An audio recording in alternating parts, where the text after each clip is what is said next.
look out for that. Now, before we get into the Design Challenge team presentations, we wanted to place this initiative in context and tell you a bit about Wonder Labs and how the Living with Fire Design Challenge came about. Wonder Labs is a social enterprise based in San Jose, California, founded in the pandemic in April 2020. Our mission is to catalyze social and ecological innovations with communities on the front line of climate impacts. We are currently hyper-focused on enabling wildfire resilience for communities across the Western United States. And through our Reimagining 2025 Living with Fire program, we advocate for a policy, people, and places approach to reducing wildfire risk in ways that are just, inclusive, and equitable. I'll now pass it to Anukool to say a bit about how we've approached the Design Challenge this past year. Yeah, thank you, Shefali, and really welcome everybody. Very happy to see everyone here. So really, as Shefali was mentioning, as part of our Reimagining 2025 program, we announced the Living with Fire Design Challenge earlier this year in May. And really the aim of this design challenge has been to center the voices of students as well as emerging scholars in the current discussions around wildfire risk reduction. Our objective here really is to enable student-led teams to facilitate community-wide discussions around what it means to live with fire and to identify pathways to get there. So really the expected outcomes include the identification of projected states as well as reimagined states of living with fire. So just definitionally, what we mean by projected state is really a business as usual scenario based on the current trajectory. Really based on the current trajectory of wildfire risk reduction efforts inside a community. So a projected state really helps us forecast how we will live with fire in 2025 if we continue to do what we're doing right now or do more of the same. Now, in contrast to the projected state, we also define a reimagined state as a process of reimagining ideal or desirable futures by envisioning diverse new possibilities and pathways for community action for wildfire risk reduction. So a reimagining process, we believe, can enable a community to backcast how to get to a more desirable or reimagined state by choosing new pathways that sometimes build on past efforts. So with that, over to you, back to you, Shefali. Yeah, so with that framing in mind, we've encouraged our teams to think about both the projected states and reimagined states with community partners and stakeholders using mixed method approaches, including the use of indicators, maps, graphs, and other visualization tools, which you're going to see in a bit. And we've emphasized that such a process must be inclusive of the knowledge, perspectives, experiences, and capabilities of diverse members of community. The projects have sought to transcend disciplinary boundaries and silos to adopt problem-focused and solutions-based convergence research principles. And we want to say that all in all, the projects have really tried to explore how a process of reimagining can bring together diverse ways of knowing, including indigenous and migrant perspectives, along with 21st century technologies in ways that are respectful, just, and hopefully empowering. So with that background in mind, let's get into the team presentations, which is what we've all been waiting for. We'll start by hearing from the Kindling Equity team at the Brent School of Environmental Science and Management at the University of California, Santa Barbara. The team partnered with the Ventura Fire Safe Council to explore the meaningful inclusion of socially vulnerable communities in Ventura County's community wildfire protection planning process. So with that, over to you, Allison and Kate. Please unmute and share your screen. Okay, can you all see my screen? Awesome. Okay, thank you, Shefali. Hello, everyone. My name is Allison on behalf of the rest of my team that includes Iris, Yvonne, Bree, and Aletta from the Bren School at UC Santa Barbara. I'm excited today to present on our project of reimagining community wildfire within Ventura County. I first like to pass it off to Kate Furlong, the programs manager at the Ventura Regional Fire Safe Council, to talk a little bit more about the organization and our collaboration on this project. Thanks, Allison. So our organization was founded in 2009 by a group of concerned ranchers, farmers, and business owners with local fire protection agencies with a common interest to protect the natural resources and communities within Ventura County from wildfire. Since 2009, our organization has grown, learned many lessons, and has adapted to changes within the needs of our community. There are now 4 fire safe councils within the County of Ventura, and we work together in collaboration with fire departments to activate and empower the community to participate in wildfire prevention and encourage resiliency at a neighborhood level. Fire safe councils are grassroots community-led organizations that mobilize residents to protect their homes, communities, and environments from catastrophic wildfire.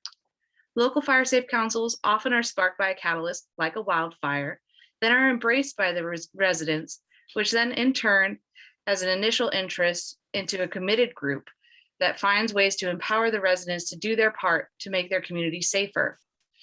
Fire safe councils throughout California educate homeowners about community wildfire preparedness activities while working with local fire officials to design and implement projects that increase the wildfire survivability of these communities. Some of our programs include chipper events, defensible space creation and hazardous fuel reduction activities, home hardening, which helps reduce the loss of structures due to ember intrusion, education, and community wildfire protection planning. By mobilizing the community members who stand to lose the most, fire safe councils create a powerful group that can initiate the minimizing of loss of structures, life, and resources, increase the insurability of property by increasing community safety, forging stronger partnerships within first responders, and acquire resources that can assist in fire prevention efforts. Community wildfire protection planning is a new endeavor for our organization. We've been working on updating the existing plan for Ventura County that was originally created by the Ojai Valley Fire Safe Council and was adopted in 2011, as well as working with local communities to draft 10 smaller plans that are area specific. A community wildfire protection plan, or a CWPP, identifies and prioritizes areas for hazardous fuel reduction treatments and recommends the types of methods of treatment that will protect at-risk communities and essential infrastructure, and recommends measures to reduce structural ignitability through the community. A CWPP may address issues such as wildfire response, hazard mitigation, community preparedness, or structural protection. Fire departments, nonprofits, and government agencies alike have recognized the need to increase inclusion, equity, and diversity within planning, and we have made this a pillar of our planning process. We're partnering with the UCSB Bren School to identify some of these gaps and create a management plan that will then be incorporated within our CWPP drafting process. Allison? Thank you, Kate. So diving right in, with climate change increasing the severity and frequency of natural disaster events, specifically in the Western United States, that's hotter and longer droughts, we expect there to be more intense and overall more wildfire. In addition to the immense ecological damage and concern this has, we're really going to focus today on more of the anthropogenic side of things, specifically with regards to human health. Now, these human health impacts are not distributed equally throughout county residents. Specifically, these concerns and health impacts are exacerbated by social and political structures that really limit income building and political power, which overall decreases the amount of resources that socially vulnerable communities can have to mitigate wildfire impacts. Now, social vulnerability is defined as potential negative effects on communities caused by external stressors on human health.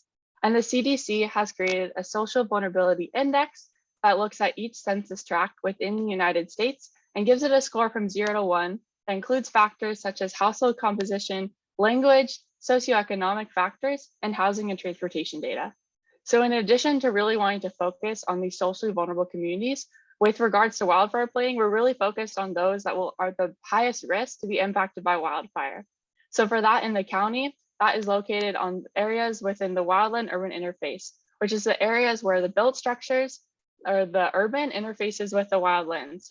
So as you can see from this map, the red denotes the wildland-urban interface areas within the county, and then the blue represents the high socially vulnerable communities within the county. So from my cursor right here, this band are the areas that we're really focusing on because they are both very highly socially vulnerable and are within the WUI. Now, a little bit more taking a step back about our project, like Kate mentioned, with our collaboration with the Fire Safe Council, we're really hoping to be able to identify disproportionately burdened communities from wildfire, and overall hopes to provide recommendations for the Fire Safe Council to really help these communities. And in order to do that, one of the first things my team did was to develop a survey. So we developed a survey that went out to Ventura County residents, and it talked about how people prepare for and respond to wildfire and barriers and concerns that prevent them from doing so. And our survey had a couple different buckets of questions that included social demographics, wildfire experience and response, and CWPP and wildfire planning. A few specific questions that I want to highlight include worries. So out of the 471 responses, you can see that the vast majority of our respondents noted that home destruction or loss of personal items were of worry to them. You can also see the various human health concerns. And with regards to the preparation piece, we really wanted to know how folks are getting their information. So this question asked specifically that, how Ventura County residents got their fire information, what sources? So the main sources we found were mobile phone emergency and weather alerts, local news, and public alerts or local law enforcement. You can also see the other methods that are used. Lastly, I really want to focus on, we asked our community members what they wanted to see. And so this graph shows that. So some of the high ones include electrical infrastructure maintenance, tree pruning, and community emergency planning. Now, our survey gave us a lot of really good quantitative data. However, like I mentioned at the beginning, we're really wanting to try to focus on the people rather than just the numbers. And overall, our goal was to really identify those socially vulnerable communities. And although we did get some respondents from those communities, the majority of our responses were from white women. So in order to help combat that, we really focused on making sure that we could hear these lived perspectives through focus groups.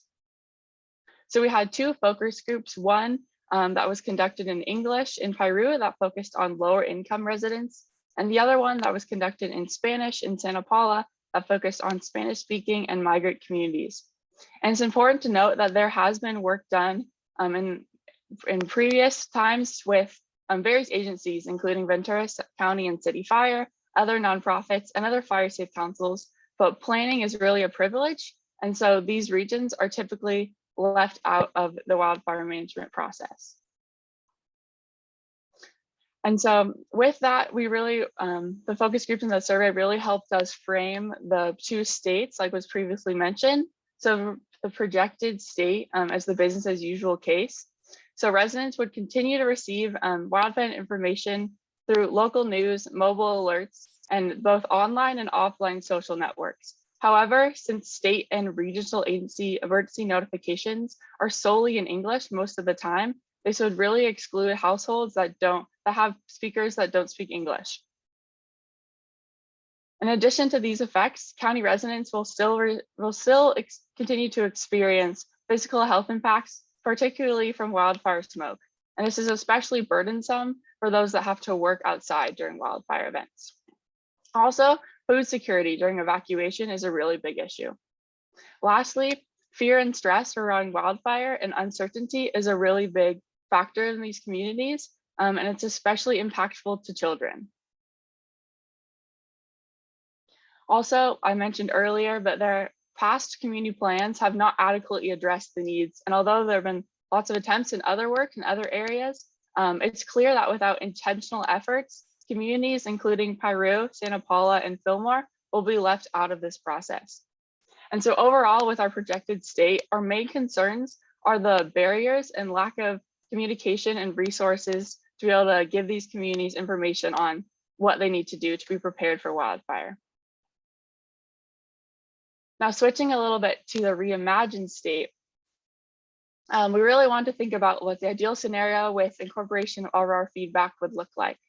So since the Ventura Regional Fire Safe Council is the coordinator of this countywide document, we really feel that this document should be on the county scale, but include insights from local communities since they know their communities best. Also, we feel that the communities themselves should be the primary authors or narrators for their section of the document and have the Fire Safe Council play more of a supporting role to really ensure that all of the needs are addressed. And so looking more into the reimagined state, we divided it into 3 sections. So with before and wildfire planning, having more workshops that are accessible in the language that they're taught, where they're conducted, when they're conducted, and having amenities, including food and childcare, to ensure that those that are present can really focus on the material.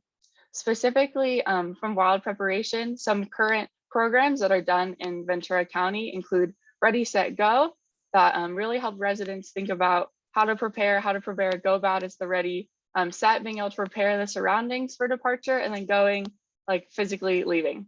Home hardening is being able to make sure that the structure is structurally sound. So if an ember that comes off of a fire were to get close or on the structure, if it's hardened, it should be able to withstand that ember and not be destructed. Also, so when thinking about home hardening, it's really important to think about those who don't own a home. In the most recent census, it was found that 37% of Ventura County residents are renters. So it's really important that there's education and incentives to property owners to encourage home hardening of rental properties. Also, there should be more collaboration with local grassroots organizations in the form of resident advisory councils to really make sure that all community perspectives are fleshed out in this process, since no community is a monolith. Also in the before stage, it's really important that there's investment in mutual aid funds so that when a wildfire does happen, those funds can be distributed quickly. For the during stage, it's all about evacuation coordination and resource connection. So for the state and regional agencies, expanding the platforms in which they send those notifications to include radio.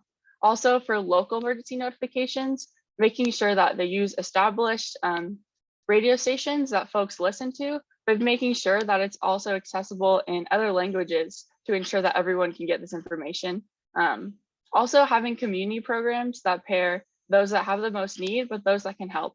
One example that my team and I thought about for people that maybe have a couple extra seats in their car, and they could help a neighbor evacuate who maybe doesn't have a car or doesn't have enough space in their car for all their loved ones. Lastly, we really thought about if that scenario doesn't work, having some sort of funding for a transportation service that can really help evacuate quickly with a private and secure list of people to make sure that everyone can get to safety. So the last phase is really about support. So wildfire impacts everyone differently within the county or just in general. So having support, whether that looks like counselors in schools to help them cope with the stressors of wildfire, or therapists or social workers for the general community to really help them process various emotions or impacts, including loss of a loved one or property. Also, just really hitting home, having emergency funding and making sure that it's available to people regardless of their citizenship status, language, or technological abilities, and really making sure that these funds are specific to wildfire so they can really be used for that purpose.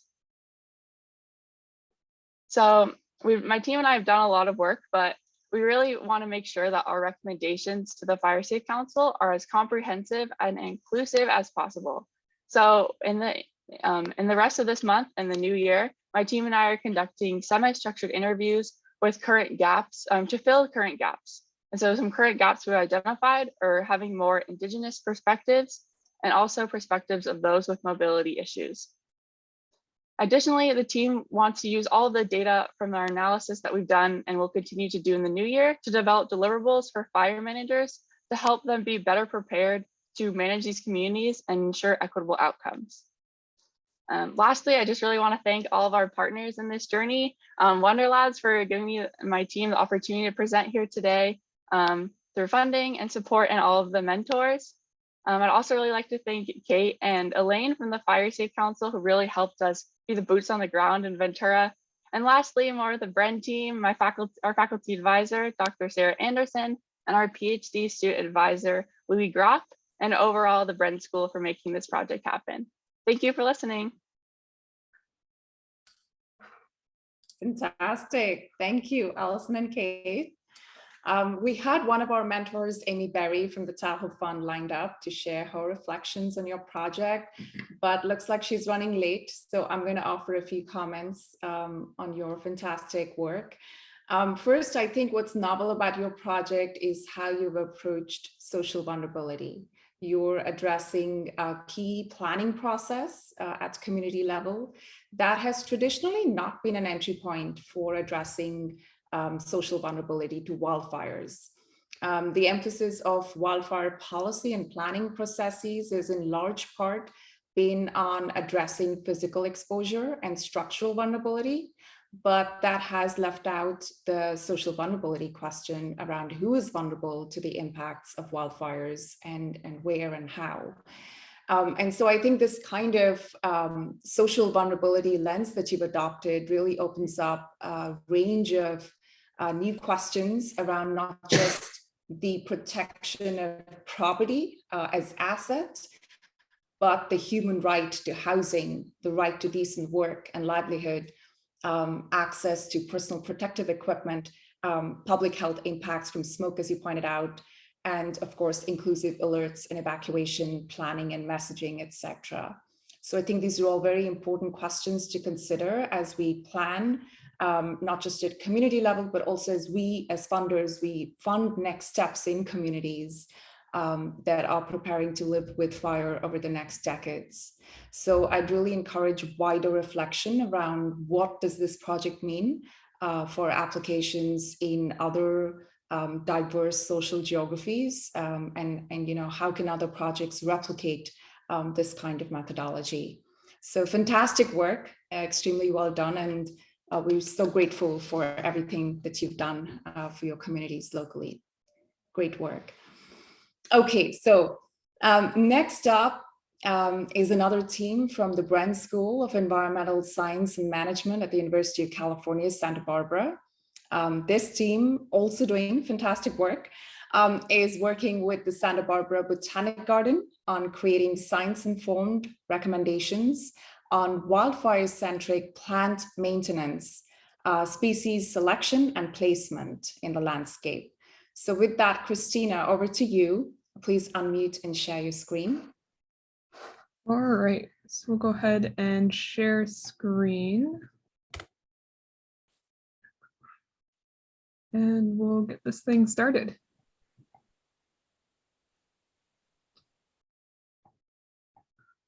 Okay, so as Shefali mentioned, we are indeed looking at landscaping flammability in Santa Barbara's wildland-urban interface. There we go. And we'd like to start by acknowledging first our partner, the Santa Barbara Botanic Garden, our project advisor, Dr. Max Moritz, also our greenhouse manager at UCSB, who has been incredibly helpful for managing the plants that we're going to test, Cameron Hannah Bick, and of course, Wonder Labs for supporting this project. So we would also like to acknowledge the Chumash people, as this project is taking place on traditional Chumash land, who are the original custodians of this land and the fire present upon it. So we're going to start with a little bit of context on living with fire in Santa Barbara County. And there we go. So first, this might kind of require an explanation of the wildland-urban interface. And this is just the region where urban or suburban communities blend into native vegetation. And in Santa Barbara County, that generally means these communities are blending into native chaparral, oak woodlands, and coastal scrub. We also have agricultural zones in Santa Barbara County that sometimes act as a buffer in between this native vegetation and urban zones. So there are 26 communities at risk identified in Santa Barbara County, And these are communities at risk of wildfire identified by the county and the state. There are multiple high population centers that are included in these communities at risk, including Santa Barbara City, Goleta, Santa Maria, Lompoc, Carpinteria, and Buellton. So with this, I'd like to kind of draw your attention to this Santa Barbara County Fire Hazard Severity Zone map. And just note how much of this map is red, yellow, and orange.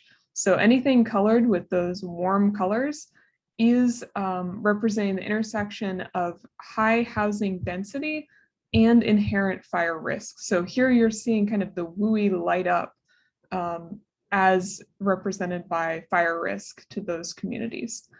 And then last, kind of looking here at immigrants to Santa Barbara County, whose values, perspectives, and practices around fire are often missed. So there are 44,000 immigrants to Santa Barbara County. 86% of these people have Mexico as their country of origin. There are nearly 11,000 undocumented farm workers in Santa Barbara County who are particularly vulnerable to the impacts of wildfire. And we have reached out to Cause on connecting with these communities. So Cause is linked here. They're a nonprofit that does a lot of work with these communities in Santa Barbara County, and I'll talk a bit about how we'd like to engage with them farther along. So what is Santa Barbara County doing to address this wildfire risk? So first we have defensible space. So this is kind of the zone our project is looking at. This is the region around homes and structures in the wildland-urban interface. There are typically 3 to 4 zones that are defined by state or local legislation that have recommendations for plant placement, selection, and maintenance and distancing within that zone to protect the home. And building off that, there are these community wildfire protection plans. So these guys came out of the 2003 Healthy Forest Restoration Act. There are 7 CWPPs in Santa Barbara County, and these things tend to be WUI-centric plans for protecting communities that might interact with defensible space, looking at kind of protecting these communities against wildfire. So following from defensible space and these CWPPs, homeowners and community planners are looking for more information on plant flammability. So this is kind of where we get into this idea of fire-safe plant lists, which are published lists of vegetation that may or may not be more vulnerable to fire. And looking at our next slide, overall, so in a UC A&R review of these fire-safe plant lists, primarily in Southern California, there were 53 fire-resistant plant recommendation lists that were overall unreliable, lacked scientific definition, and lacked consistency needed to adequately cross-reference to other plant databases. So there has been a lot of work kind of noting that there are issues with these plant lists, and we are trying to come in and address this. So we are developing a novel method to characterize WUI native plant combustion risk. And together with our community partners and WUI residents, we are trying to reimagine how people interact and manage defensible space through horticulture. So the primary ways we're looking at doing this are standardized testing and definition of flammability, looking at the nuance of maintenance of plants in these areas, and inclusion of native species in landscaping. So that was another thing that's been noted about these fire-safe plant lists, is that they often included a lot of non-native and occasionally invasive species. So we really want to highlight native species in what we're doing as well. Hey everyone, I'm Indra. I'm also a member of the group, and I'll be picking up the presentation here. To place our goals more broadly within the human and natural systems that Christina just outlined, more specifically in the county, we came up with a framework for understanding how different social and environmental systems interact within the WUI, which are outlined here in this diagram. Just to walk through it really quickly, we can start in the upper left with human well-being, which we've been considering the goal of most communities and which we think should be the focus of reimagined states. And within our framework, human well-being is both enhanced by and informs various community organizations that then inform socio-political processes related to wildfire. So these are things like laws and regulation, research like the work that we do, and then different community actions. So these processes in our framework in turn inform the physical processes that occur on the landscape. So things like landscape structures, vegetation types, how wet or dry our landscaping is, and then patterns of human settlement that we see within the WUI.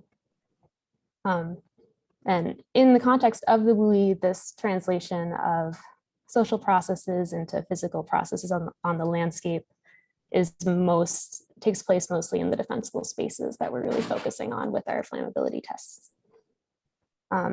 These physical processes are important because they affect the size and severity of wildfire, which in turn affects the various ecosystem services that then in turn provide us with high levels of human well-being. So this was the framework that we kind of built our goals around and how we were thinking about Santa Barbara County. So our first goal was to identify the plants used in landscaping in the WUI, and then to determine how people value and engage with those plants. And then to test those plants for flammability to really understand how those plants interact with the physical processes I outlined. And then lastly, to share our results with the community in terms of both the knowledge we gained from the community and also what we discovered in our testing.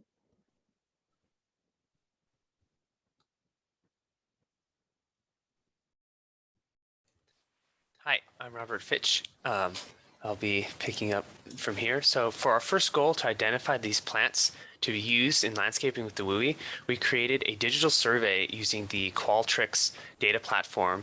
And we sent this survey through our community partners' email lists. And this gave people an opportunity to write written responses about their plants, as well as upload photos of their landscaping and their plants around their houses. And we wanted to make sure these plants that we were going to test are going to be directly applicable to what people want and currently use in their gardens now, and what they could potentially in the future use based on our data. And so, thank you. Some of those objectives were to understand what traits about plants people find desirable in their backyards and in their landscape, what specific species, in order to make more scientific recommendations, we want to make sure we knew what species people are using so they can be cross-referenced. And then also opportunity to understand the location that people were doing the survey, because understanding where they are and habitat is another important part of making plant recommendations based on they're going to be suitable for where you live.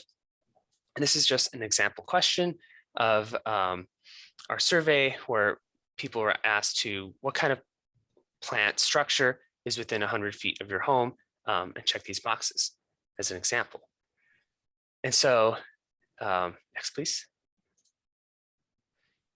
Another example question asking, what's the most desirable trait of your plants within 100 feet of your home? Is it flowers like floral displays? Is it good for your cultural use or beauty? And these are some preliminary results of the counts of how people responded.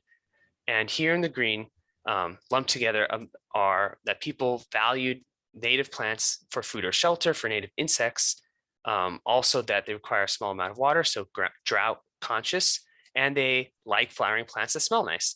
And so you can see these are the types of responses that we have found in our survey so far, and to continue to analyze these results.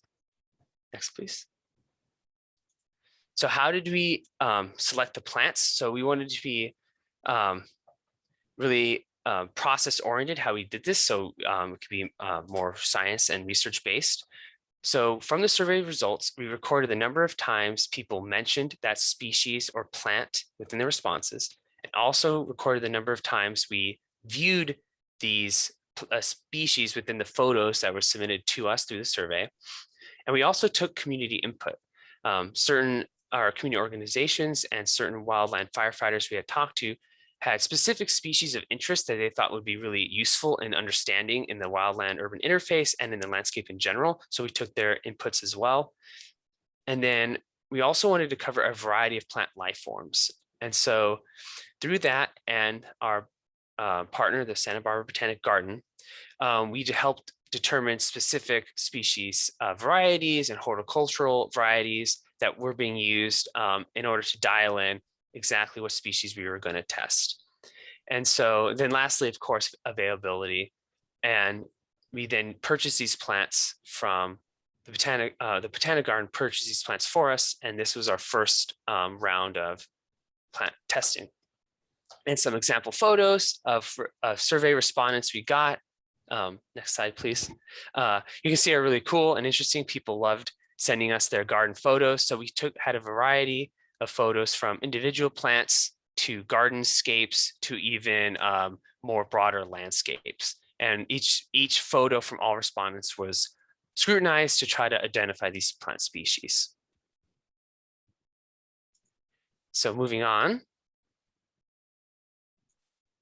So in addition to assessing the specific plant species and very specific plant traits that people were interested in, we also were hoping to assess how people valued the different services that that are provided by plants. So in this ecosystem services framework that I outlined before. Next, please.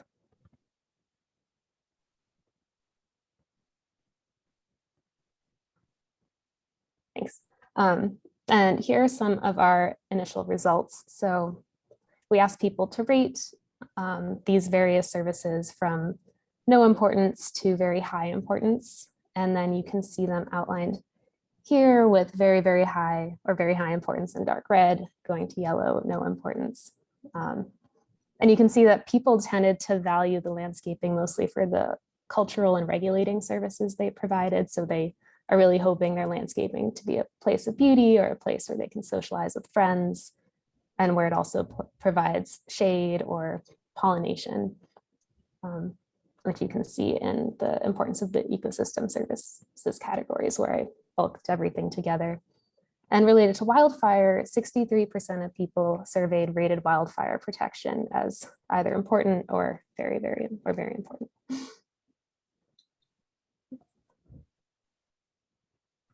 Next slide, thanks. And just a little bit of background on who we ended up reaching with our survey. So as Robert mentioned, we sent out our survey through our community partners. And here are some statistics about who we ended up reaching.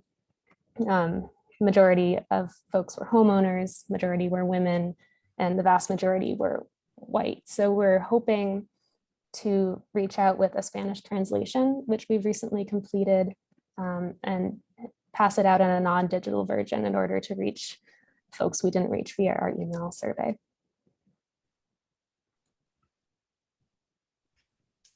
So our next goal was to test these plants for flammability. As you can see here, the first step to doing this was for us to make a new and improved chamber.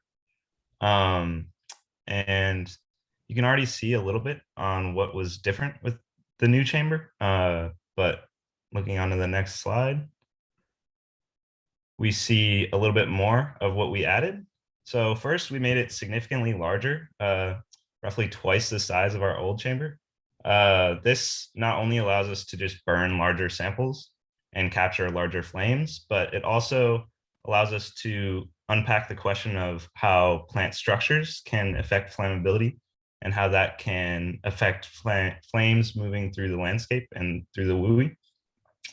We also added new sensors, heat flux sensors and smoke sensors. The heat flux sensors helped us understand how the thermodynamics of fire work and we're going to use those to relate to how fire could move through a landscape. More specifically, the heat flux sensors allow us to measure metrics that we haven't measured in the past, including critical heat flux, heat release rate, and total heat release. And this gives us a more comprehensive view of fire dynamics. The smoke sensors provide useful information about how different species could emit different amounts of smoke. And we thought that we could really use this information to understand how fires could impact the larger community, as smoke typically impacts the entire surrounding area rather than the wildfire, which really mostly impacts the front line. And this especially impacts workers at risk, such as migrant farm workers. So now looking at the plants that we were testing. So as Robert was referring to before, we got 10 different plants with a variety of growth forms, but we didn't only want to test species to species differences.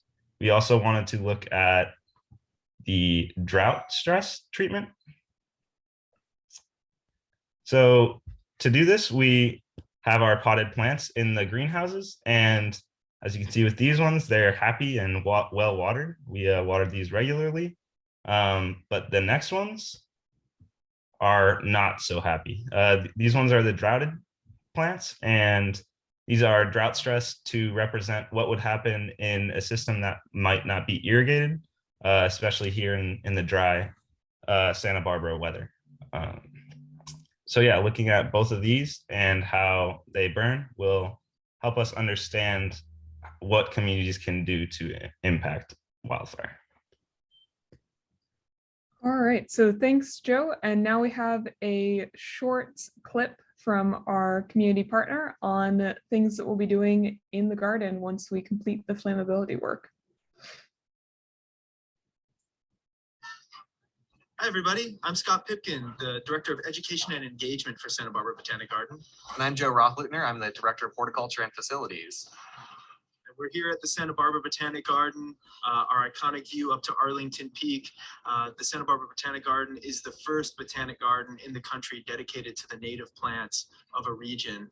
And we're absolutely thrilled to be partnering with UCSB students on the Living with Fire Design Challenge. We're really invested in understanding more about fire.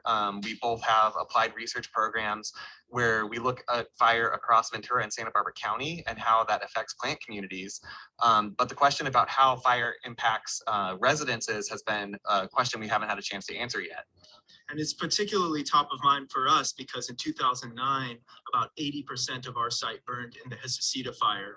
And we're still looking at impacts with plant selection and recovery to this day. So we know how important it is to the residents of this region to understand what plant materials are going to support the most resilient communities. So we're going to take you around the garden and talk about a few places that we're going to be sharing the research that came out of this project. So here in our retail nursery, this is a space where our guests can actually walk out of the door carrying California native plants to their home garden. But it also is one of our interpretive spaces and an information center for our guests. We can engage directly with our neighbors and people who are gardening, but also we can provide information. So these are some different bookmarks or kind of shopping lists that help to address some specific concerns that some of our shoppers come through here with. They want to know about summer dry irrigation. They want to know about gardening with oak trees. We've been asked about fire many times. So we're really hoping that we can create a list of plants that we see as being fire resistant or smart to garden with if you're concerned about fire. So another way we're going to be communicating the results of the Living with Fire Design Challenge here on site at the Botanic Garden is through our information kiosk. And this is an interpretive space where we're really setting up and orienting our visitors to what they're going to see in the garden. We're working on developing content for a touchscreen display where we hope to collaborate with the UCSB partners and show some multimedia related to combustion trials, so actually showing some of these plants in the chambers, resisting or showing signs of flammability. And we'll combine the experience here in this kiosk with signage on the ground so our visitors can actually connect some of this data with the actual plants that they see, and they'll learn about, different degrees of fire resistance and resiliency through this space. And here we are at the Blakesley Library here at the Santa Barbara Botanic Garden. And this is going to be the site of a series of workshops that we're going to deliver in partnership with the Living with Fire design team. So the plan is to make these opportunities for two-way communication, where the design team can talk about their research and their results and some of the plant materials that performed better than others, but also soliciting feedback, questions, and concerns from the community. So we're thrilled to be part of the Living with Fire Design Challenge, and we're excited to see where this project takes us, because we really think this is going to be an amazing way for the garden to promote its mission of encouraging people to utilize native plants in their own yards. We already know that native plants can do so much to provide habitat, help us reduce our water use in landscapes, and provide a real strong sense of place. But we also are looking forward to dispelling the myth that California native plants pose a fire risk to our community.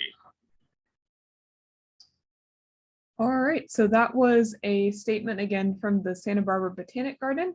And just to give a quick recap, we are looking at developing bookmarks that can be handed out to people from their nursery about plants tested in the study. And then maybe two of the most exciting things we're doing with them is this kiosk media, where we plan to actually upload videos and images of our plant tests as they burn to this kiosk, where visitors to the garden can locate a plant in the kiosk, watch it burn, and then locate that plant in the garden. So it kind of gets people to connect this video of the plant burning to the plant as it exists in the garden.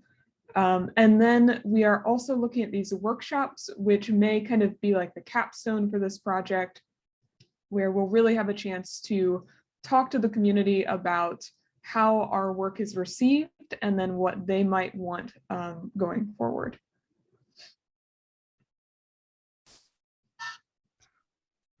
Fantastic. Oh, you have one more slide, I see. Yeah, if we just want to close this out, this is our present state to reimagine state. So on the left-hand side, you can see kind of how we see the interaction between people and fire through defensible space as it exists now. And then on the reimagined side, there is kind of this loop of community engagement where scientific research gets to interact more directly with the community through these trusted community partners. All right, so these are our next steps: flammability testing, extend community contact, develop materials for outreach, and then to actually conduct that outreach. So I think we can close it out here. I don't want to run you guys too far over time, but we are really excited to see some questions. Super, great work, team. It's really fantastic, and we're really looking forward to seeing what comes out of this. I'm going to invite Faith Kearns from the California Institute for Water Resources to share her reflections on this project. Faith has mentored 3 of our design challenge teams in the past 6 months. And Faith, we'd love to hear your perspective on this particular project. So over to you. Sure. So hi, everyone. For those that don't know me, I'm Faith Kearns in the UC Division of Ag and Natural Resources. I've been working on sort of water and fire issues for a really long time. And I want to apologize in advance for being a little out of it because I got my COVID booster yesterday and I'm running like a fever. And you might also hear a very excited 3-month-old puppy whining in the background. So with all of that out of the way, I just want to commend the group on what really is a complex project, trying to bring together some things that I think largely have been not brought together, have been kept pretty separate, namely thinking about things like landscaping and social vulnerability. And I think, this is really not an easy thing to do, and you all have done a great job, especially in terms of the broad group of folks that you included kind of in the project in all the various ways that you did.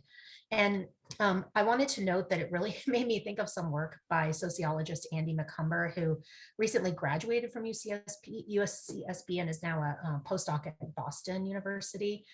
And he did some really interesting work on the acceptance of drought tolerant landscaping in Santa Barbara during the last drought, and found that people were really quite adaptable to thinking of this drought resistant landscaping as beautiful eventually, even if they had sort of resisted it at first.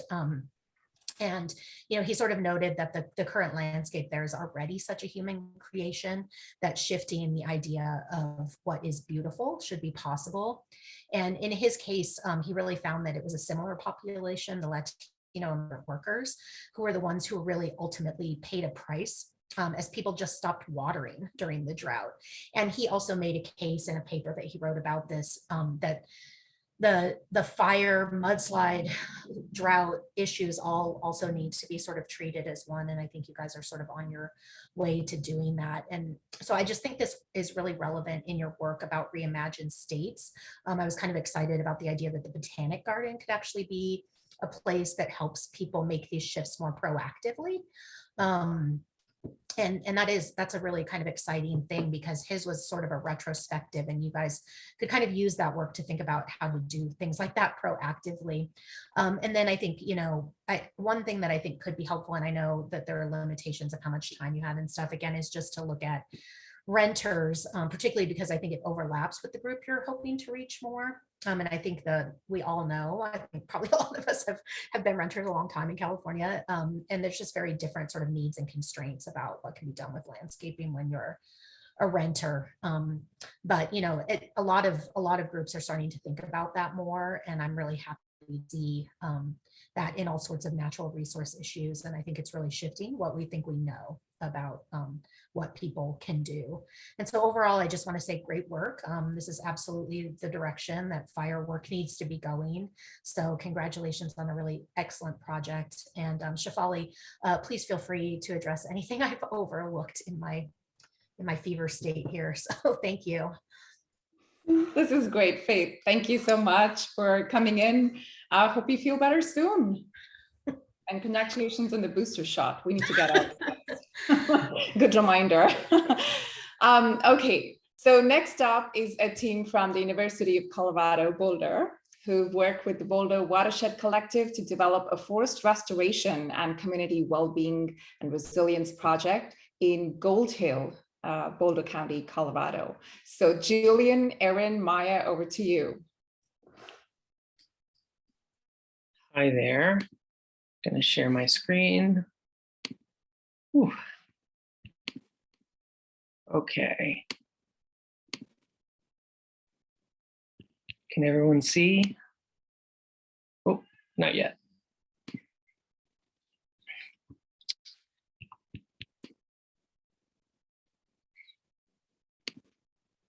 Computer's moving slow at the end of finals here.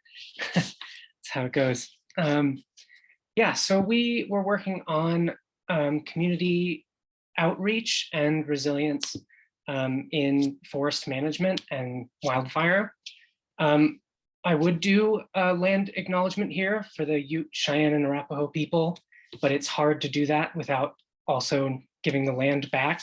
And I think one of the things that we can really do, and one of the things that we tried to do, was to keep a commons informed perspective in land management in our project. One of the people that we interviewed when we spoke to them, who were upset about fire management or forest management projects, really said, like, that land isn't mine, but it's part of my commons, and they meant commons.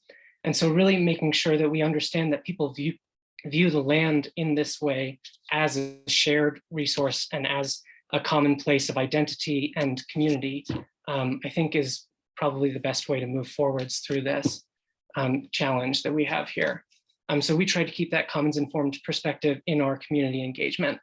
But why we focused on community engagement is that forest projects in Colorado have some challenge with community pushback.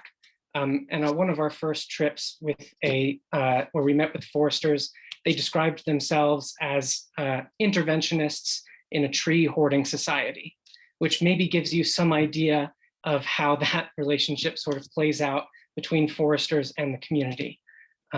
So that's really where our focus was throughout this project. To do that, we really wanted to build a project that connected to the community.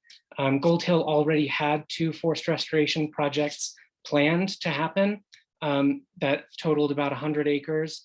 And they were on private property, but we really thought that because fire is also related to individual home preparedness, because home ignition zone is where most fires create community destruction, you really need to use these forest restoration projects as a way to bring community members in so that it can be sort of a multi-pronged approach to bring that. So the way we did that is through these community engagement activities, hikes with foresters, educational videos, drone footage of the project area, project descriptions, nature journaling, all of these things we were trying to bring the community in to participating in the forest restoration project. We also felt that it was important to really connect the community to the forest itself. And because through previous work and through our survey work, we found that the community highly valued wildlife. We felt that a wildlife picture index was a really good way to connect to the community values while bringing them closer to the forest restoration project, as well as providing monitoring to these sites. Forest restoration doesn't always have long-term monitoring built into the budgets. So often you can come in and trees can be cut and then the Forest Service leaves and the community members wonder what happens to the ecology there, and they don't really know. And so having this sort of monitoring project allows that long-term connection to the restoration that then hopefully builds more momentum and more support for future projects. And so these are some of the pictures from that. We used this to build, we used community citizen science to do this. So people would come and change out the game camera SIM cards. So we created protocols for that to continue on throughout the years. This is going to be a long-term project, so we don't have all of the data from this, but we do have some initial photos. But the Boulder Watershed Collective will hopefully continue to analyze these to get a good picture of what's going on in the forest after these forest restoration projects happen. So onto our survey. We also felt that it's really important to get to know the initial understanding and values of the community. So we implemented a survey, and I'm just going to introduce just a few trends here, try to keep it kind of brief. First is that Gold Hill specifically has really strong social connections that influence their wildfire preparedness. They organize at the neighborhood and street level and are generally tackling wildfire issues through these networks. Some ways that these strong social connections can actually have a negative influence on wildfire behavior, wildfire preparedness behavior, is that we found that one of the most frequent responses on our survey was for community members to say, I'm not doing wildfire home preparedness actions because my neighbors are not.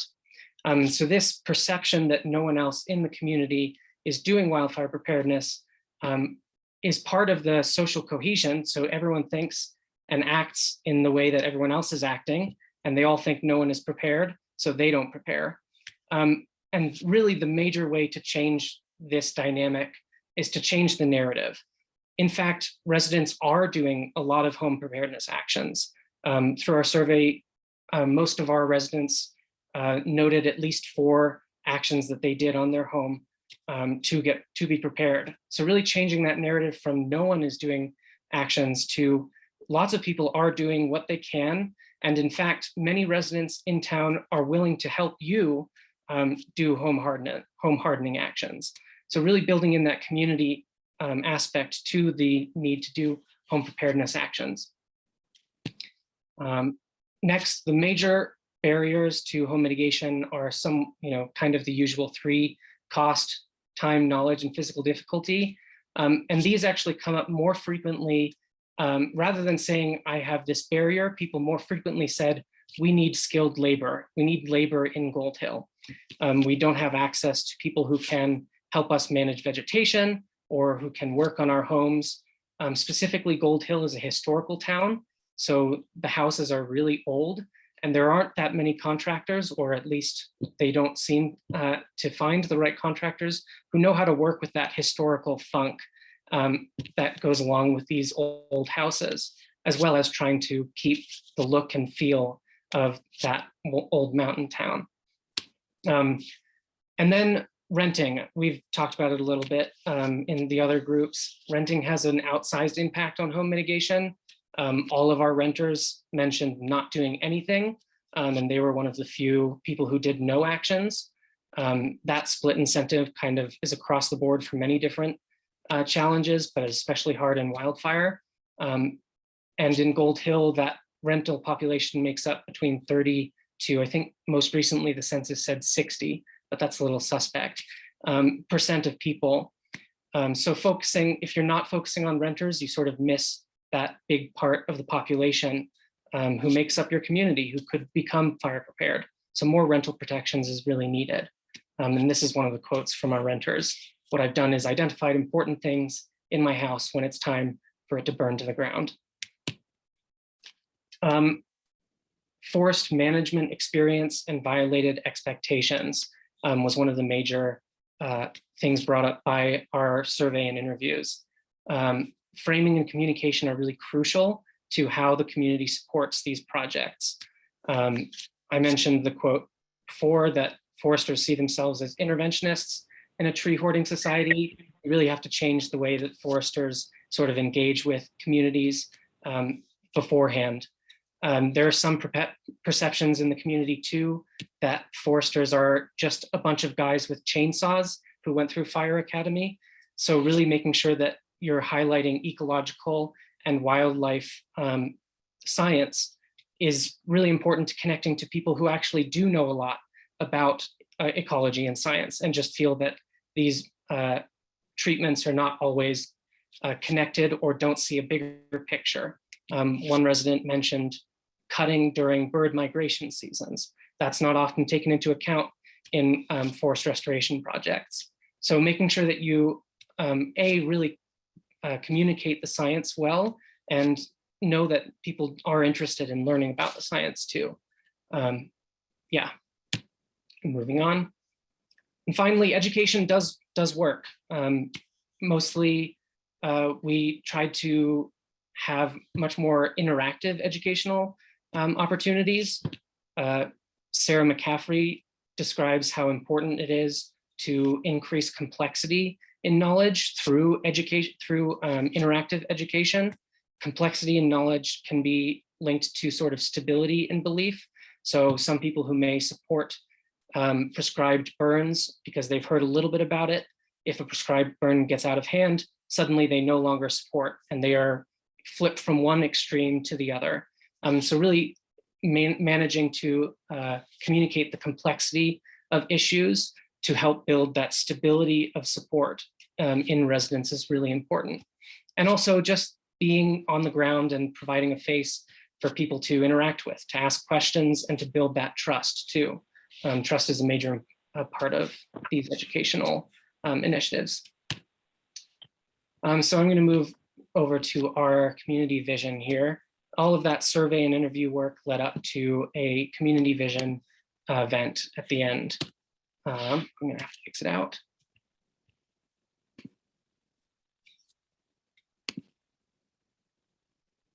Go to our story map.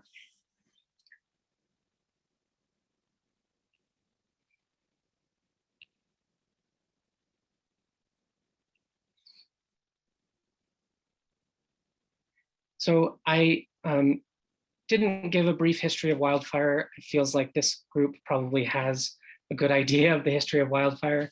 But in Gold Hill specifically, wildfire is a really big issue. The 4 Mile fire came through and burned 168 homes, not necessarily all in Gold Hill, but this is images from the town center. So it was really close and affected many people. And then most recently, the left-hand fire just in 2020 came very, very close to the town.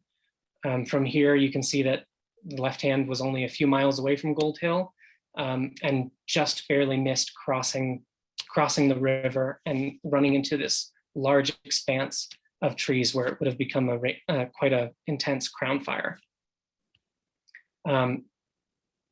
These are the forest restoration projects that are going on. This is the Ashley property.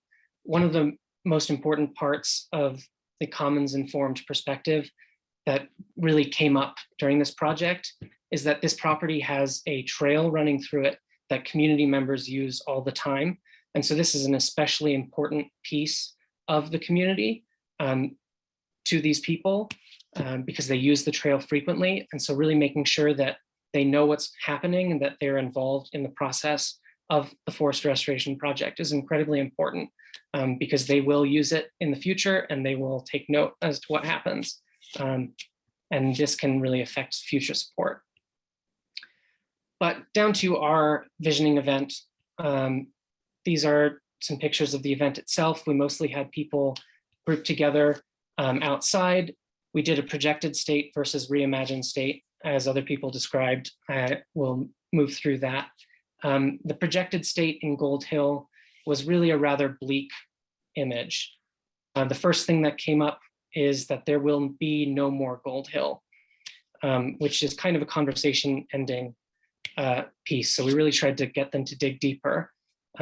After, beyond just the whole town will disappear from fire, there was a lot of emphasis on the stress of frequent evacuations, concern about air quality, loss of life for residents that they know, and also a decrease in the connectedness of people.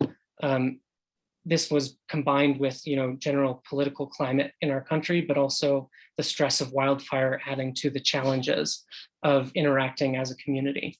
And so this is a really sort of bleak image that they painted of Gold Hill that we then hopefully tried to reimagine into one that we can sort of begin to solve these problems.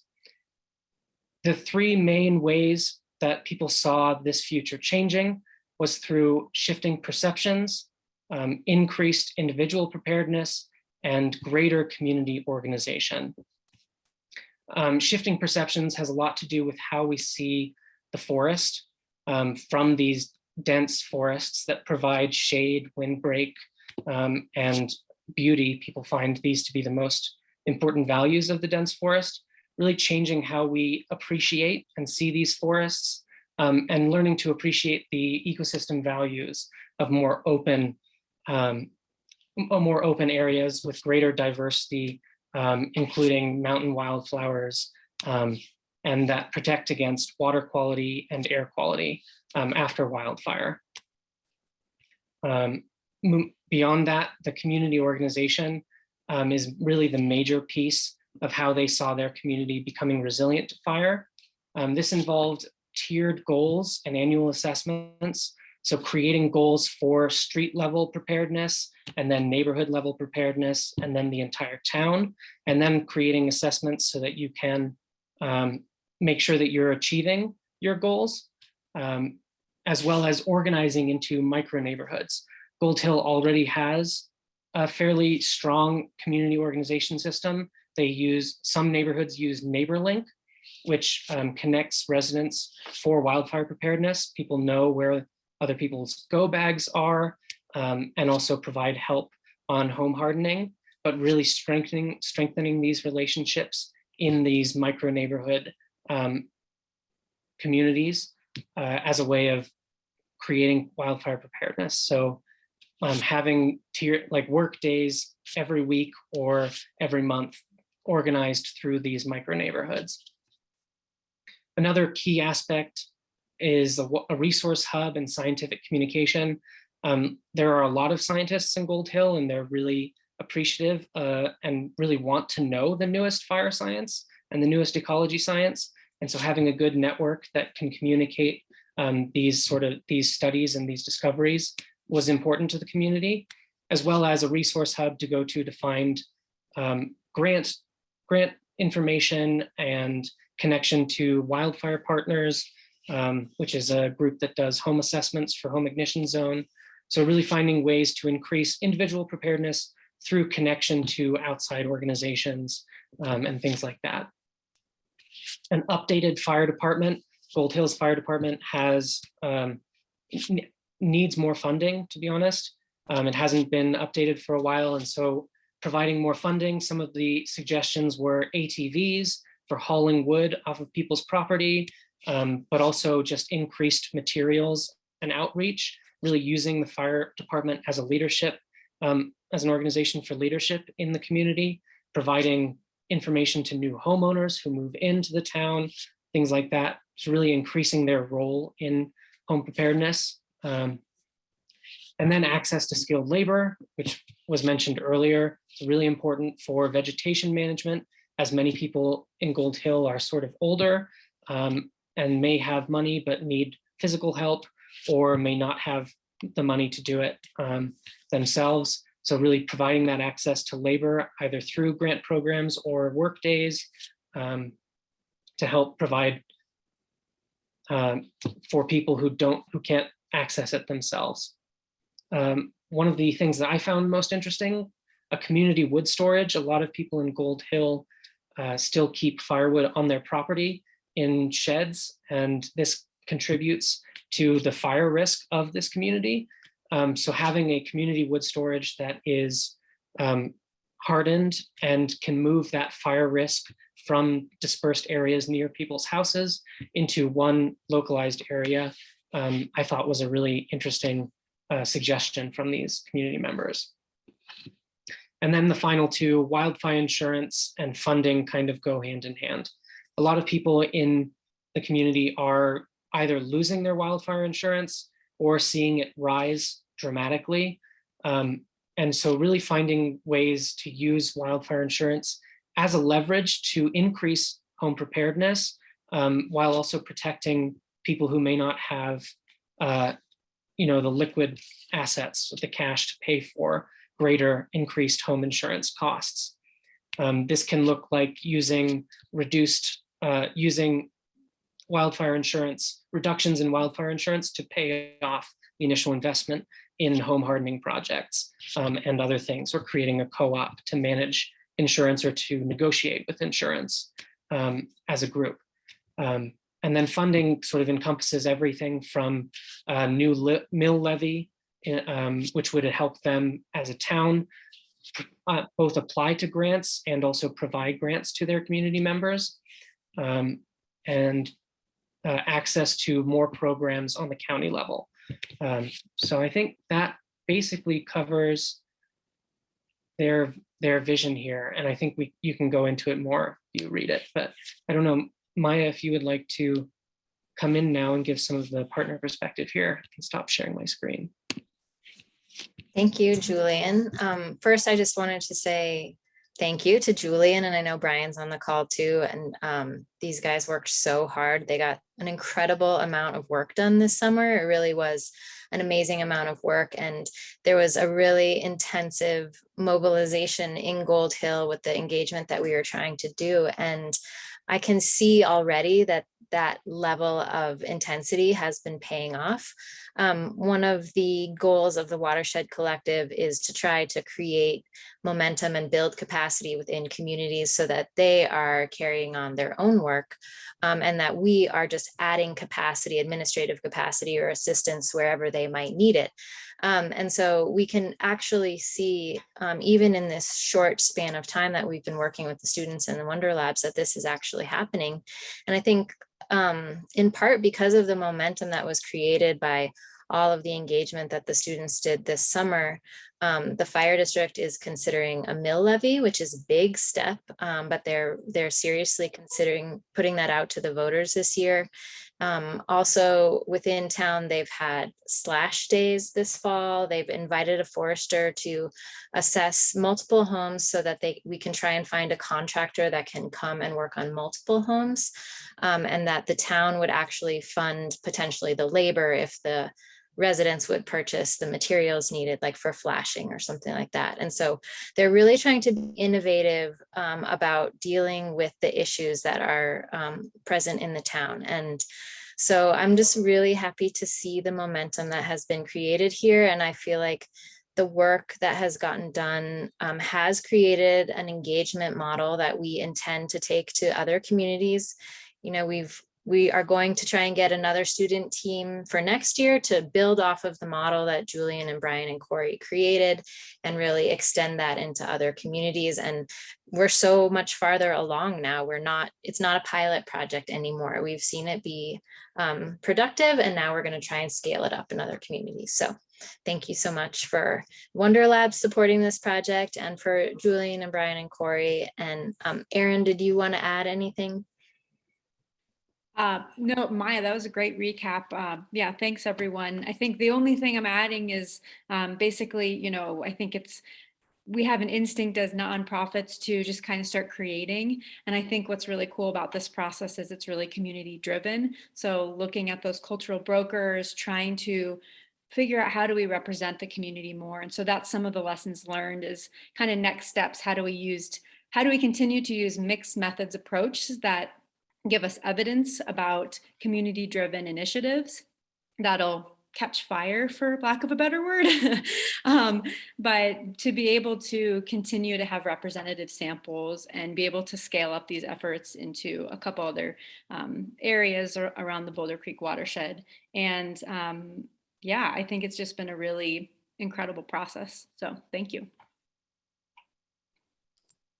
Thank you all. Huge applause for all of you. Amazing work, so novel.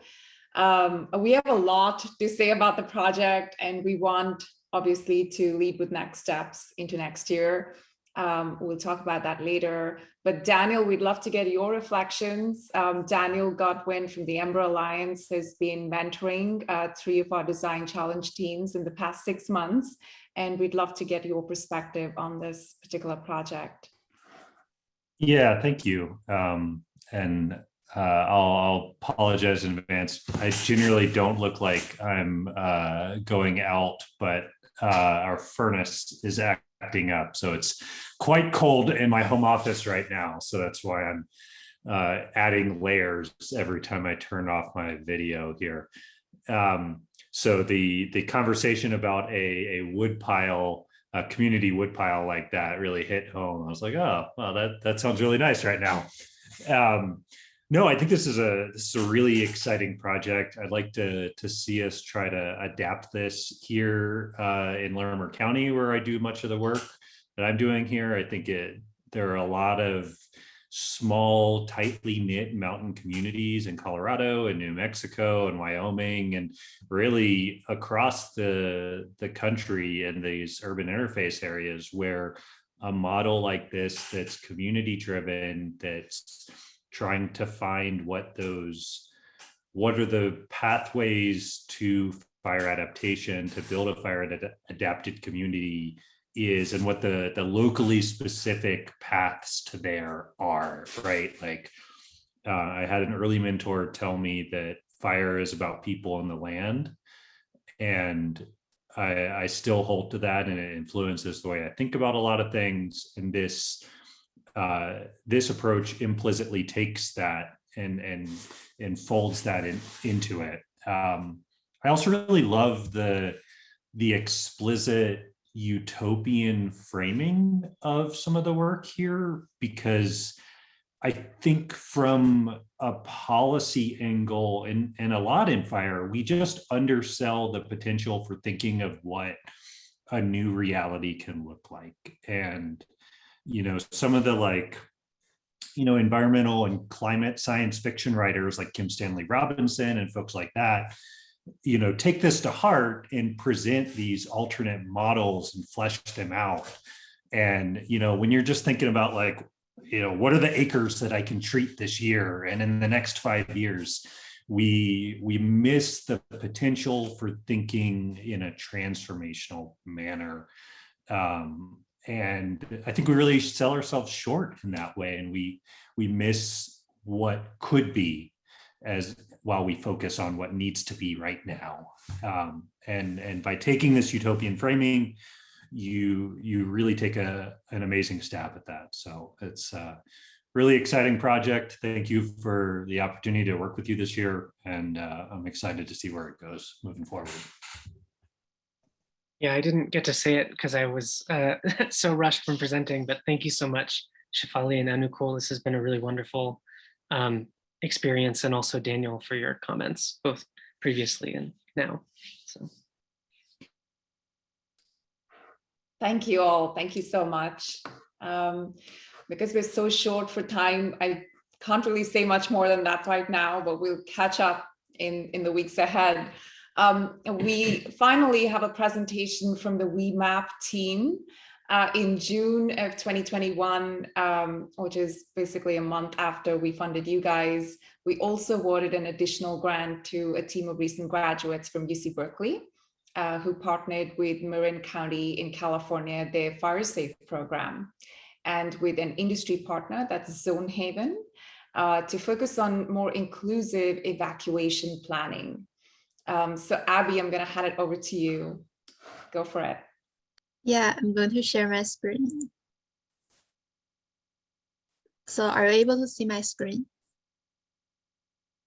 Yeah, so hello everyone, my name is Abby Gao and I am from the WeMap team from UC Berkeley. And today I'm going to introduce what we did and learned about the wildfire information delivery for the non-native speaking communities through this opportunity from Wonder Labs. So first, I want to introduce a little bit context about this project. Our team WeMap initially started at an elective at UC Berkeley last year. And then this year, we were able to connect with Zonehaven through this competition through Wonder Labs. And then we developed this project on a smaller scope.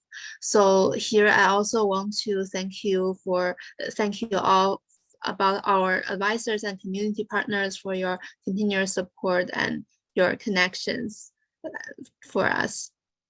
So in our previous research work at UC Berkeley, our team identified that the lack of communication between the first responders, support groups, and the communities prevents the successful resources allocation and delays the evacuation responses to wildfire. So we came up with this WeMap idea to help the vulnerable communities about their information delivery experiences, because they are the people who usually need most help during a wildfire event. And then later in June this year, after our initial conversations with Zonehaven, we decided to zoom into the vulnerable communities. So we focused on the non-native speaking communities to learn about their linguistic struggles about information delivery. So the goal of our project is to research and visualize the linguistic needs in Marin County, define the linguistic problems during the information delivery, and then develop the concepts and prototypes to augment Zonehaven aware.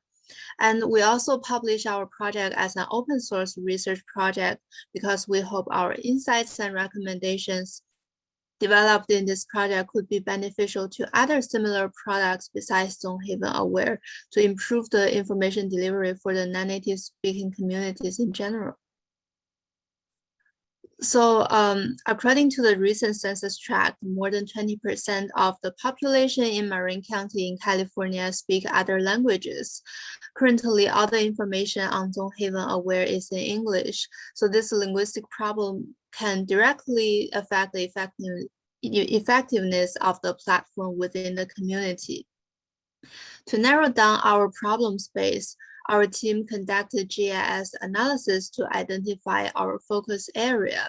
So based on our preliminary research, we acknowledge that more than half of the non-native speakers in Marin County speak Spanish. And we also identify the vulnerable communities on the linguistic needs on the maps. They are San Rafael, Marin City, and Novato. After communicating with our community partners, we decided to choose San Rafael as our primary case study region to do the in-person surveys and interviews. And in this project, we also prepared our surveys and interview questions both in English and in Spanish with the help of our community partners from Marin County, because we consider that the regular ways to send out online surveys in English could only reach people who have access to the internet and who are fluent in English. So we think the surveys and interview questions in both languages and both online and in person will be helpful to reach the vulnerable communities. So we collected our data through our online surveys and also in-person interviews. And for the in-person community outreach, I also went to the community center with our community partner to interview the people that we met. In total, we are able to collect almost 800 online responses, 20 in-person surveys, and 5 interviews. And our next step was to clean up our data, and eventually the number of the valid responses was 700, and we were focusing on the 86 non-English speakers to generate insights. So we learned that for non-native speakers, they usually have different native languages and also different fluencies in their language abilities. So they usually have different needs regarding the languages to receive the information. From the interviews, we also understand that sometimes the email alerts cannot attract people's attention immediately. From the non-native speakers' online survey responses, we know that almost only 20% of the community members usually find out the emergencies through alerts. So there is still room for improvement for the alerts to attract people's attention immediately. And also more than 45% of the non-native speakers think that the best way for them to receive public information is through phone calls.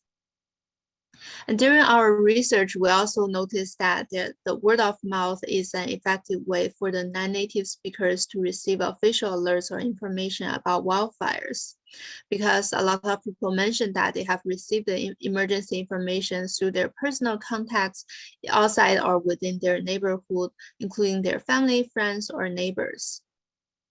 And based on our interviews, we also understand that people usually want to search for different types of information by themselves upon receiving the alerts. Some people want to check the fire information immediately or how to react to the wildfires. Other people might care more about the air quality, drinking water, or potential power outage. So to summarize, the 3 key barriers of information delivery for the non-native speakers includes the channels to receive the information or the alerts immediately, and how to translate the alerts into their native languages, and also the information search on the emergencies for them to get prepared to react to the emergency. And from the data, I also realized that the difficulties that people were experiencing have a close correlation with their English proficiency and how they receive alerts. So I lay out all of our insights on affinity maps and identify the 3 user behavior archetypes within the non-native speaking communities. They are translators, autodidacts, and late receivers. So for the translators, they are usually fluent in English, and then they are usually subscribed to alerts. But since they usually live with their family or friends who are not fluent in English, so they usually need to gather more information about the emergency and then help their family and friends to understand the information that are originally in English. And for autodidacts, they sometimes have, they usually have intermediate abilities in English. They subscribe to alerts, but translating the information for them is very important, and also contacting their family and friends to confirm their understanding is also very important for this group of users. And then the third users are late receivers. These users usually have elementary abilities in English, and they are usually among an elder age group. So sometimes they have limited access to the internet or the smartphones. So phone call is usually the most effective way for them to receive the information. So to summarize, the translators and autodidacts and late receivers, they all have the problems about the information search on the emergencies because all the information is usually in English, and they need to search and then also translate the information to better understand the whole situation. And then getting notified immediately is also a problem that all the three types of the users are facing. And then the translation into the native languages is very important for the autodidacts and late receivers. So with that in mind, I brainstormed different concepts for the potential solutions for Zonehaven Aware. So our top ideas include 4 categories, including the visualization, translation, resource links, and community support.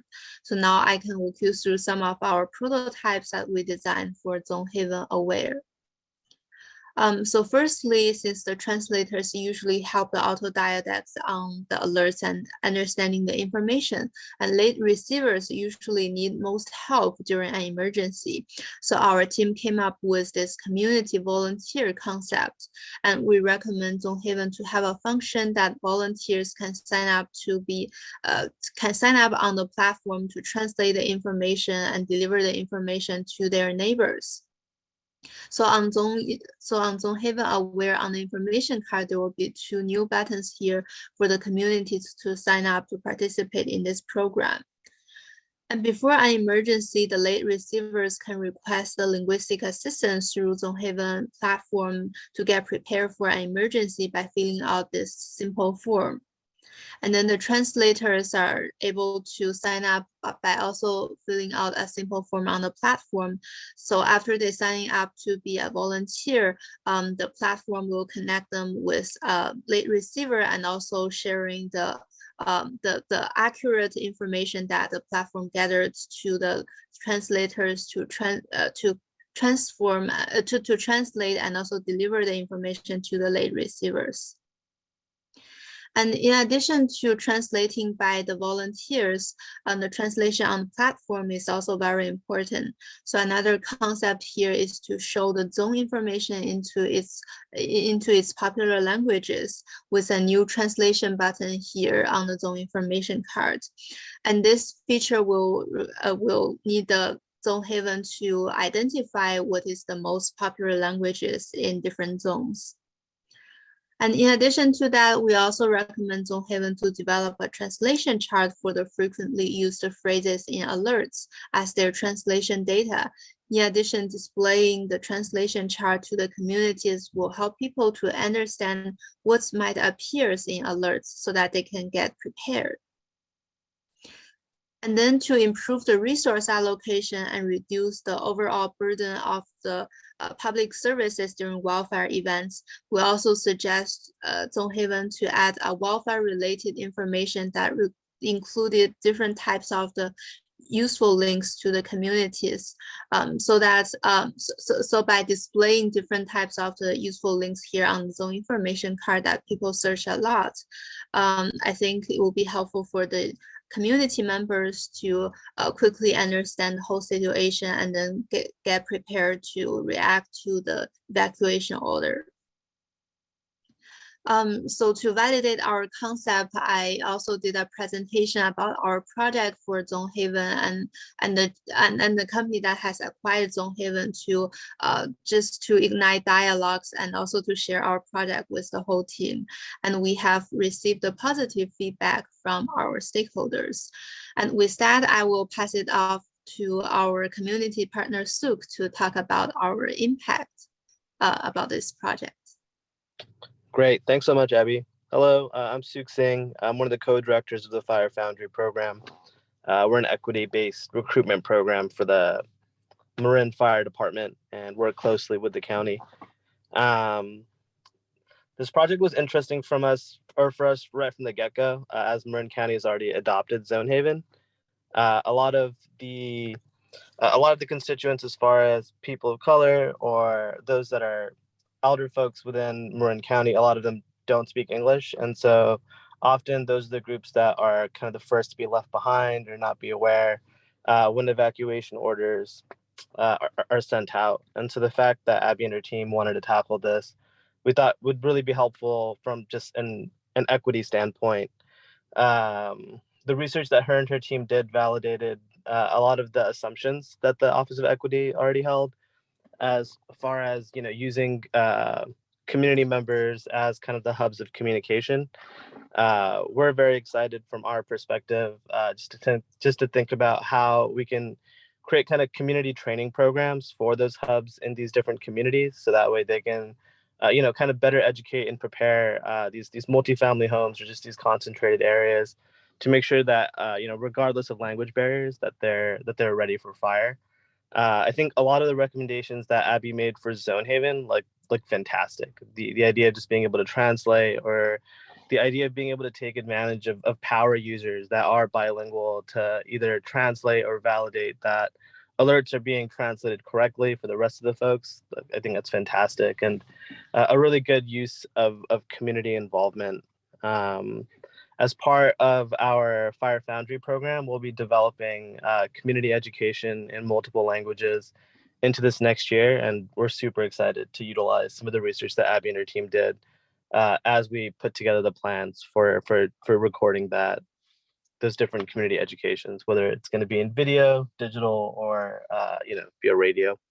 So yeah, great job, and thank you so much, Wonder Labs and Zonehaven, for giving the team this fantastic opportunity to learn and collect really valuable data. Yeah, thank you, Suk, and thank you, everyone. Thank you so much, Abby and Suk. Very, very well done. We're so impressed by your work and the applications in Marin County. We did invite Charlie Crocker from Zonehaven to share his reflections on the project, but he is running late because I do not see him here. So I think your team has approached a wicked problem, and you've discovered some concrete entry points, and that's super exciting for us. And we really look forward to seeing how both Zonehaven and Marin County and other counties across California take this forward. So great work, extremely well done. I want to conclude because we are over our time now. But it's been really, really fantastic to hear from you all. And Anukool and I, we want to conclude by expressing our deep, deep gratitude to all of you, to the teams, community partners, and mentors for engaging with us in this great big experiment of ours over the past 6 months. We're so happy to hear about all of your progress, and we can't wait to see what you guys do next with these projects. They've all really been foundational for the communities that you work with. And it's going to be really exciting to see what comes next. And encouraged by your deep engagement and impactful work in the past 6 months, we are so pleased to announce 3 updates as we plan for our next year's design challenge. 1, we plan to double our funding commitment so that each team will receive more. And also so we may support more teams. 2, we will extend the timeline for project completion so that in 2022, teams will not have 6 months, but at least 12 months to complete their projects, and get this kind of foundational work started with their community partners. I think you've expressed that that's been a pain point, at least for some of the teams, and we intend to address it going forward. And then the third change that we want to make is that we look forward to taking it global. We think this expansion will enable us to facilitate a much greater convergence of ideas and practices. And we're really curious and excited to see what happens when we hear from student teams and community partners and mentors from around the world next year. So look out for the next call for the design challenge proposals early next year. You'll find the call on our website and social media, and we're really excited to see what the next cohort does, leading in your footsteps. And with that, thank you again to all of you, to the teams, the faculty advisors, the community partners and mentors for your time this year. And we hope you have a really restful, rejuvenating year end, and happy holidays. Bye for now. Thank you very much. Thank you. Bye. Great job, Thank you, everybody. Bye.